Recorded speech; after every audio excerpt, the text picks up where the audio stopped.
Hey, what's up? This is Chosen, and this video is going to be a Diablo 4 video for how to get kitted out fully in Legendary. Like you see my hero right here. In just a few hours, I was fully Legendary from head to toe, and I'm going to show you a mechanic that I wish I would have known when I was playing that is super basic, but I have even stopped by in people's streams and stuff who are streaming the game, and they didn't know about this mechanic, and you may not either if you are brand new to Diablo 4. So we are going to show you how to get fully decked out in Legendaries as soon as possible. Let's get into it.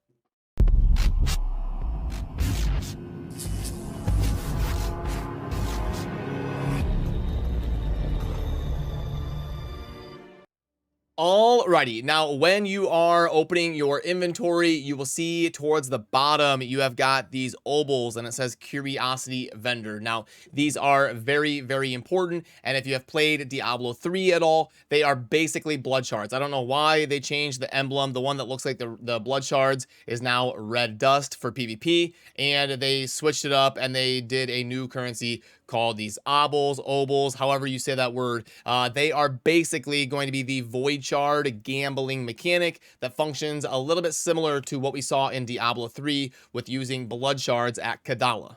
And similar to Diablo 3, you do not want to let these become maxed out, because then you're going to be wasting them and you will not be able to pick them up. Now, the main source of acquiring these, as of we understand the game right now, is going to be clearing the world events that you see in the open world as often as possible and farming them to get the obols that you get from completing the event. There will be a chest that pops out and you get a little bit of loot, and then you get the obols to drop after that. Now, the way you can monitor if they are going to be maxed out or not is you go under materials and stats right here in your inventory, and then you have to click on over to the other tab over here for like active effects and stuff, and right here it's going to show currency, and you can see that the obols right here used to purchase items from the purveyor of curiosities and earn from random events that you will find in a sanctuary. And you can see right now I'm actually maxed out for recording this video. I am at 510 and I'm currently at level 25, so you want to keep these under about 450, 470 or so. That way you are not going to be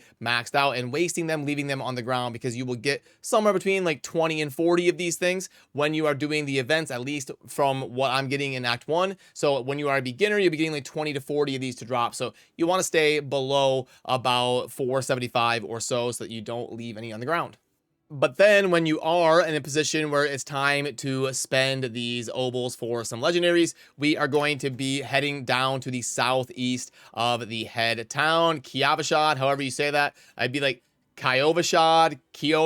I need to actually figure out what the proper pronunciation is for that. But yeah, you go down to the southeast and you are going to be navigating right there to the purveyor of curiosities. So we are going to head down to the southeast, and then we will be able to spend these and hopefully be able to get some legendaries here live on the video. Okay, here we are. We are right here. So now you can see that, again, it functions pretty similar to Kadawa in Diablo 3. They're going to be priced differently based on the resource, or based on the item you are going to be trying to acquire. And it goes all the way down to the jewelry here, the rings and amulets. Hey, at least it's not double. In Diablo 3, the amulet was double. I believe for a ring, it was 50 blood shards, and for an amulet, it was 100. So they did learn from that in Diablo 3, and they upped it to 60 instead of 40. So hey, that's a dub. We'll take it where we can get it. But yeah, as you can see, you've got the different prices for the different items, and they range all the way from 20, 25, all the way up to 75 if it is a weapon. Like you can see here, a staff is a two-hander for a sorcerer, so it costs 75, and then the one-hander is going to be the wand for 50. So probably a good place to start here would be able to gamble, like if you're a brand new player, gamble on weapons, honestly, because that's like the most important thing is your weapon and your offhand to be cranking out damage. And what you can do is use this to target. So you want to go through your inventory and see, like, what is my worst item, and like what is my lowest item power and all of that. What is the thing that I really want to replace right now? And then you gamble in that slot until you find a legendary, and then you ask yourself, okay, now what is my newest worst spot now that I acquired that legendary? And you just keep doing that as you're playing, from your leveling up, level 5, level 10, level 20, and you just keep doing that until you're fully kitted out in legendaries. So right now, if I ask myself, I kind of go through here, and what is like the worst item that I've got in my bag here? My gloves at least have int. My My chest armor is not that good. We've got, I mean, Dex, which isn't really great. We do get shadow resistance, which is nice. A little bit of DR and one socket. But again, I'm not really getting an amazing effect because my barrier is pretty low on my build. But that could be good for an ice build that I want to try out soon here. So, you know what? I'll probably gamble pants or, you know, I might get an offhand because this doesn't seem like it's a huge damage range at 207 per second, 6 life on kill, willpower. I'm not getting, oh, I do get basic skill damage though, so it's not really that bad. Pants, ice armor. Yeah, it's a little bit tough. I've got a lot of pieces that really aren't that great, to be honest with you. Yeah, I've got a lot of stuff I still need to min max. Obviously, it's very early in Diablo 4's life cycle. We're in the beta, learning stuff as fast as we can. My helm is level 9. I'm level 25. So let's go ahead and let's gamble helms. Let's see what we can do. So we pop on over to cap, and we're gonna gamble one at a time. And hopefully we can get a legendary. There we go. We got a legendary. So that one's level 16. We get 35 life. Becoming injured while crowd controlled grants you unstoppable for 4 seconds. I have no intelligence or anything. You know, honestly, I would rather have the helm that just kind of heals me for every close enemy and gives me a little bit of life. So that's a little bit unfortunate. We're going to keep doing a helm. But you can see I did 5 things and I was able to get a legendary. So let's see if we can keep going with the RNG. Okay, there we go. We got another one. You take 23% less damage from crowd controlled or vulnerable enemies. Okay, that's good. 9 life on kill is nice. Ice of Blades, 4%.